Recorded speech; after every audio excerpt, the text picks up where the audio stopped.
Friends, welcome to online study 24/7।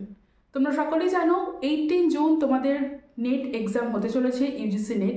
তাই net এক্সামের জন্য এবং সামনেই তোমাদের রয়েছে বিহার স্টেট, এছাড়াও WBPSC।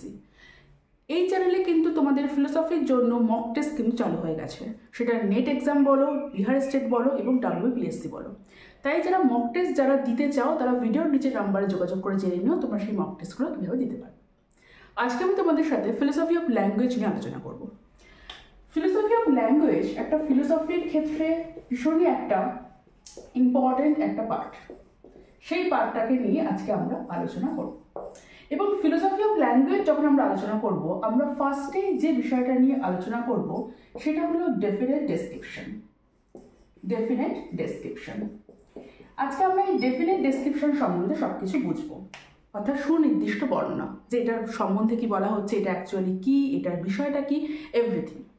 আমাদের এই পার্টগুলো, অর্থাৎ তোমাদের 18 জুন তোমাদের নেট রয়েছে, তার আগে অবধি আমরা চেষ্টা করব বিশেষ অর্থাৎ যে ইম্পর্টেন্ট যে পার্টগুলো সব কিছু আস্তে আস্তে কভার করার। এছাড়াও তোমাদের SLST আসছে, এছাড়াও তোমাদের WBSC আসছে। এবং SLSTর ক্ষেত্রে আমার যেটা ধারণা, তোমাদের আগের যে সমস্ত পূর্বে অর্থাৎ পাস্ট যে সিলেবাস ছিল সেগুলো সবটাই চেঞ্জ হয়ে যাবে, নতুন সিলেবাস তোমাদের আসবে। সেই SLSTর কথা আমরা পাশে রাখি, কারণ SLSTর কিছু গোলযোগ রয়েছে, কিন্তু WBSC তোমাদের জন্য কিন্তু নতুন সিলেবাস তোমাদের আসবে, আর বিহার স্টেট সিলেবাস তোমাদের কাছেই আছে। অর্থাৎ আজকে আমরা ডেফিনেট ডেসক্রিপশন নিয়ে আলোচনা করব। এই ডেফিনেট যে ডেসক্রিপশন সেটা ফার্স্ট কে ইউজ করেছেন, সেটার মানেটা কি, বাকিরা কি বলছেন, এবং এই যে ফিলোসফি অফ ল্যাঙ্গুয়েজ এটা সম্বন্ধে কি। ফিলোসফি অফ ল্যাঙ্গুয়েজ সম্বন্ধে আমি পরবর্তী ক্লাসগুলো, আমার যে পরবর্তী ক্লাসগুলো থাকবে, আজ থেকে আমার ফিলোসফি অফ ল্যাঙ্গুয়েজের ক্লাস শুরু হলো, আমি মোটামুটি ফিলোসফি অফ ল্যাঙ্গুয়েজ তোমাদের সাথে কমপ্লিট করে দেওয়ার চেষ্টা করবো। এখানে যা যা আছে, যে সমস্ত ফিলোসফার আছেন, এই সম্বন্ধে যা কিছু আছে, এভরিথিং। আজকে আমরা ডেফিনেট ডেসক্রিপশনে কিছুটা সম্বন্ধে বলবো। এই সম্বন্ধে আমরা পুরোটা শুরু করবো, যে এই সম্বন্ধে কি, এটা অ্যাকচুয়ালি কীভাবে ইউজ করা হয়, কেন ইউজ করা হয়, সমস্ত কিছু। তারপর সুনির্দিষ্ট বর্ণনা। প্রথমে তোমাদের বলি, এই যে ফিলোসফি অফ ল্যাঙ্গুয়েজ, এর যদি কোনো জনক কাউকে বলা হয় সেটা কিন্তু ফ্রেগে। ঠিক আছে, এটার মাথায় রাখো, এর উপর প্রশ্ন তোমাদের আসতে পারে। এবার আমরা এই ফ্রেগের সম্বন্ধে আমরা পরে আসবো, ফ্রেগে নিয়ে একদিন আমরা আসবো। আজকে আমরা রাসেল নিয়ে বলবো। তো এই ডেফিনেট ডেসক্রিপশন ফার্স্টে এনেছি। এই ডেফিনেট ডেসক্রিপশন সেটা যদি ফার্স্ট কেউ ইউজ করে থাকেন সেটা হলো রাসেল। ঠিক আছে, রাসেল এটা হচ্ছে ইউজ করেছেন, রাসেল। এবার রাসেল এই ডেফিনেট ডেসক্রিপশন অর্থাৎ সুনির্দিষ্ট বর্ণনা সম্বন্ধে আলোচনা করেছেন। ফ্রেগো এটা নিয়ে আলোচনা করেছেন, জেস মিলও আলোচনা করেছেন। শুধু মিলের ক্ষেত্রে তিনি শুধু এই ডেফিনেট ডেসক্রিপশন এই ওয়ার্ডটা তিনি ইউজ করেন, এই সেন্টেন্সটা তিনি ইউজ করেননি, তার বদলে তিনি অন্য একটি লক্ষণাত্মক ঐকিক নেম যেটা তিনি ইউজ করেছিলেন, মিল। বাকি সব কিছু এই যে ডেফিনেট ডেসক্রিপশন যেটা বলা হচ্ছে, এটা রাসেল ফার্স্ট ইউজ করেছিলেন। অ্যাকচুয়ালি কি হয়, এই যে সুনির্দিষ্ট বর্ণনা দ্বারা রাসেলের মতে যখন কোনো একটা বস্তু বা ব্যক্তিকে আমরা বর্ণিত করছি, যাকে ডেসক্রাইব করছি, আমরা দেখেছো এর থেকে আমাদের কিন্তু প্রচুর প্রশ্ন আসে। তোমরা আস্তে আস্তে দেখো, এর ওপর আমার থাকবে 4-5টা ক্লাস, আমি তোমাদের ডিটেলে বোঝানোর চেষ্টা করব এবং লাস্ট ক্লাসে একেবারে প্রশ্ন অ্যান্সার নিয়ে আলোচনা করব। দেখো, রাসেল ডেফিনেট ডেসক্রিপশনের কথা বলেছেন, ফ্রেগোও বলেছেন। রাসেল কি বলেছেন, ডেফিনেট ডেসক্রিপশন দ্বারা, অর্থাৎ আমি যদি এখানে বলি, ধরো একটা সুনির্দিষ্ট একটা বর্ণনা দিলাম, কি দিলাম, বললাম গীতাঞ্জলির লেখক, গীতাঞ্জলির লেখক। ঠিক আছে, এটা একটা ডেফিনেট ডেসক্রিপশন হলো। ডেফিনেট ডেসক্রিপশন কিভাবে তৈরি হয়, অনেকগুলো শব্দগুচ্ছ মিলে। ঠিক আছে, অনেকগুলো শব্দ মিলে, কোনো শব্দ সমষ্টি মিলে একটা তৈরি হলো ডেফিনেট ডেসক্রিপশন, এবং প্রত্যেকের একটা নিজস্ব অর্থ রয়েছে শব্দগুলো।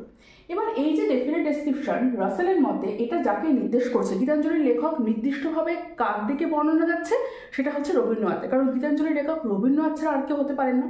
তো গীতাঞ্জলির লেখক রবীন্দ্রনাথকে বর্ণনা করছেন, এটা রাসেল বলেছেন। ঠিক সেইভাবে ফ্রেগোও কিন্তু ডেফিনেট ডেসক্রিপশন সম্বন্ধে কথা বলেছেন, কিন্তু ফ্রেগে কি বলেছেন, এই যে গীতাঞ্জলির লেখক সেটা কি করছে, নির্দিষ্ট বস্তু বা ব্যক্তি অর্থাৎ রবীন্দ্রনাথকে নির্দেশ করছে। অর্থাৎ রাসেল এখানে বর্ণনার কথা বলেছেন, ঠিক আছে, কোনো রকম নির্দেশনার কথা বলেননি।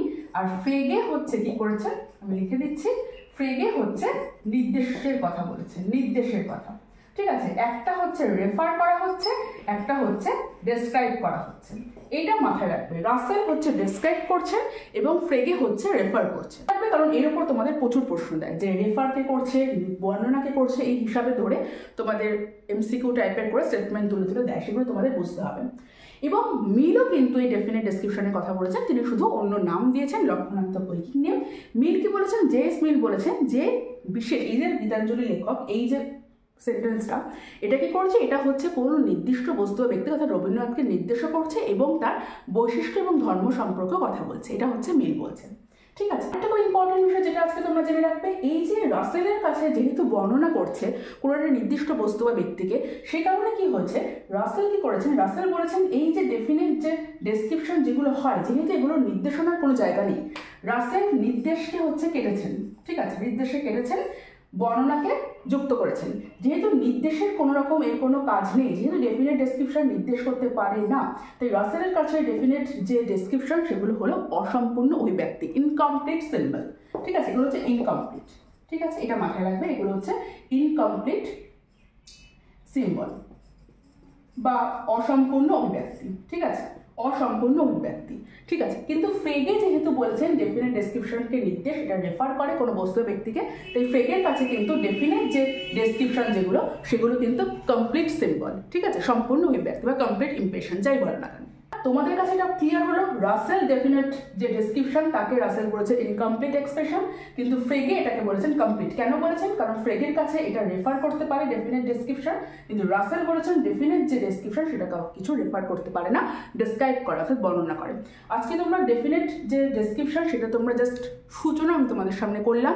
নেক্সট দিন অ্যাকচুয়ালি রাসেলের মত, ফ্রেগের মত, ফ্রেগের মধ্যে আরও রয়েছে, তার সেন্স রয়েছে, তার রেফারিং রয়েছে, এই সমস্ত বিষয় নিয়ে আমি আস্তে আস্তে তোমাদের ক্লাসগুলোকে নেব। আজকে একদম এটা সম্বন্ধে কি, এটা অ্যাকচুয়ালি কী করে সে বিষয়ে আমি বললাম।